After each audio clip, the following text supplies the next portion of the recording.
What do I think about a large parrot versus an itty-bitty parrot? Hi, I'm Kaylin. I'm the author of the Parrot Bliss Bond, and I love talking about parrots. So please be sure to get your copy of the Parrot Bliss Bond on Amazon.com so that I can keep talking about parrots. A few significant points: talking, diet, personality, neediness, the ease of taking your parrot around with you, cost, cleaning, and the snuggle factor for both a big parrot and a small parrot. Now, what's really awesome about this is that in this video, you're seeing one of the smallest citizen species, which is a parrotlet. This is the smallest parrot that we tend to have in captivity. The pygmy parrot is actually the smallest parrot species, but they don't do well in captivity, so parrotlets tend to be the smallest ones we have. And this is my turquoise parrotlet, Pom-Pom. Now, when it comes to Pom-Pom, maybe I'll just do that. There you go. When it comes to Pom-Pom, she can learn to talk, but she'll never talk super well. Small parrots tend to really talk in an itty-bitty parrot voice. Her diet is easier to play with than Kailani. Kailani is my Catalina Macaw. And Kailani at 1,000 grams versus 30 grams, and actually this girl's a little underweight and flying away from me. Kailani also isn't going to be a fabulous talker. Hi, Kailani. Let's see if we can get her to talk for you. Hi, Kailani. Hi, Kailani. How are you? Hi, Kailani. And of course, she doesn't want to talk now. Kailani will learn to talk, and she, of course, has a much louder voice than Pom-Pom. But Kailani won't speak as well as an African gray or an Amazon parrot, and it's said that she will only, at the most, learn about 15 words. She will eat my necklace, though. Okay, go back there, sweetie. Let's go back there. Now, when it comes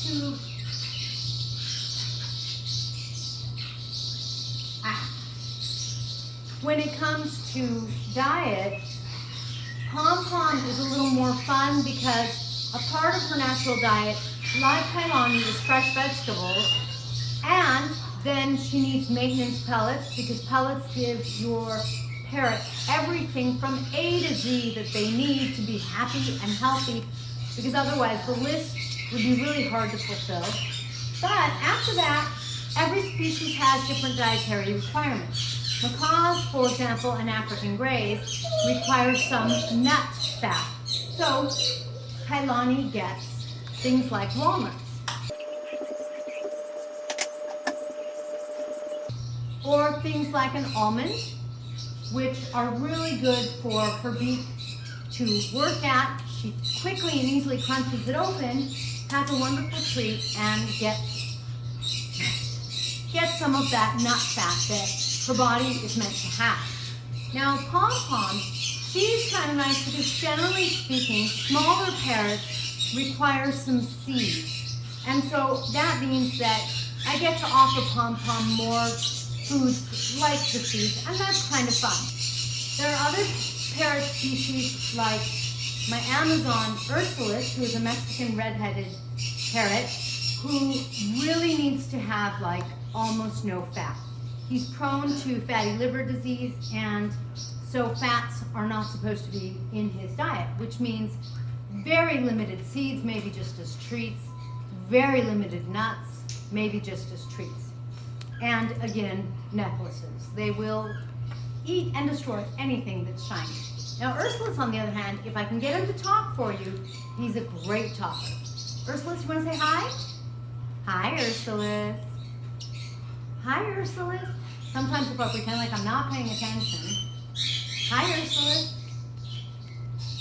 You want to say hi? Personality-wise, when you have a larger parrot like my Catalina Macaw Kailani, you're going to notice more personality. Now, Ursulus is like a medium-large parrot, and he does have a personality, and you do notice it. But the bigger the parrot, the more the personality seems obvious and apparent. When you have a little girl like Pom Pom, it's a lot harder to notice her personality. It's not impossible. It's just that her personality is just not as big and pronounced as it is with those two guys. So if you have a lot of time to spend with the bird, because those two guys also take more time, then a big parrot might be more suited to you. If you don't have a lot of time to spend with the bird, then the time you do want to spend is wonderful quality time. A little parrot can still be really amazing. They are all super intelligent. It's a parrot to us. They are all super intelligent, and they all, I find, are really interested in people and in bonding with us. They're curious about us, just like we're curious about them. They like spending time with us, just like we like spending time with them. But the difference is, a bigger girl like Kailani really requires more like time, love, and attention, the way a young child would. Whereas a smaller parrot, especially if you get them a companion, which I always think parrots should come in twos, then a smaller parrot isn't going to have as hard of a time when, you know, you're by yourself. When you sleep all night, you're probably not sleeping with your parrot, and then maybe you're at work or at school during the day.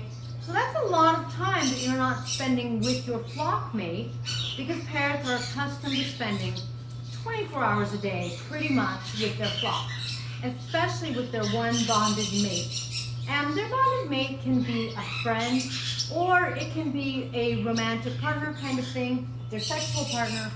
But either way, they're really used to being either with their one special best friend kind of thing, or with the full flock all of the time. So that's another really important thing to consider when you're looking at what kind of parrot would suit you better. The more time you have, the more a bigger parrot might be more engaging. Not to say that a small parrot isn't, but in other words, you might be able to fulfill some of that time and neediness. Because a little girl like this just doesn't seem to be as needy, whereas you can see that Kailani just really wants me to pick her up. Ursulus does too. They just love spending time with me. Cost. Of course, when it comes to the cost of exotic parrots, the cost is always significant. A cat or a dog, you know, they can be expensive too, but generally speaking, when you're talking about a bigger bird, a medium, or a large-sized parrot, and also depending on how rare they are, the cost is really going to go up and be significant. With a parrot like my Parrotlet Pom Pom, who's now hiding in my hair, you know, you can expect that cost to be somewhere between like $100 to $400, just sort of depending. Whereas a macaw like Kailani here, I don't think you're going to get her for under, what, $1,500, and that's pretty darn low. I think that you should expect to pay probably $2,000 to $3,000 on the low end and up to $4,000 or $5,000 on the higher end for a macaw. And that's a fair range for most parrots. Now there are some parrots like the beautiful hyacinth parrot macaw, hyacinth macaw, which is the largest of the parrot species, and they're going to run a lot more. On the low end, I don't know if you're going to find one for $10,000, but I think they tend to cost in the neighborhood of about $15,000. So cost is going to be pretty significant. So are poops. As you can imagine, a parrot like Kailani, she's going to let some significant poops go. Whereas a little girl like my Pom Pom, who's hiding in my hair there, you know, if you take a pen and you draw a fat dot, like you know, if you put your pen down on the paper and just kind of draw a little so it's more than just a dot, you make it a fat dot, that's about the size of one of her poops. You hardly notice them, and you can just flicker them off kind of thing. So how much do you want to clean, and how much time do you want to spend cleaning? Because that makes a difference. Kailani takes a lot of cleaning. She likes to feed the floor, so her food is often all over the floor. I don't have that problem near as much with the parrotlets, although when I give them seeds, the seed husks do end up on the floor. So to some extent, they all have cleaning, but unless you don't mind cleaning some colossal poops. Back, back, good back, good girl. When it comes to snuggling, of course, a parrot this size is just so much easier to snuggle with, right? Right? Kailani is used to me cuddling on her and loving on her, and I think she loves it. I always hold her beak because I wouldn't want her to get scared and bite me by accident or anything like that.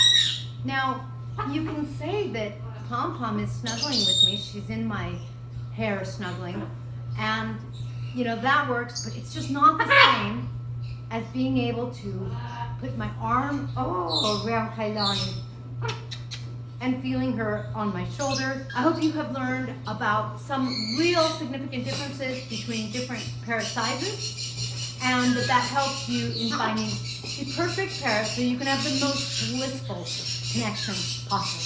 Thanks for joining my parrots and I this morning.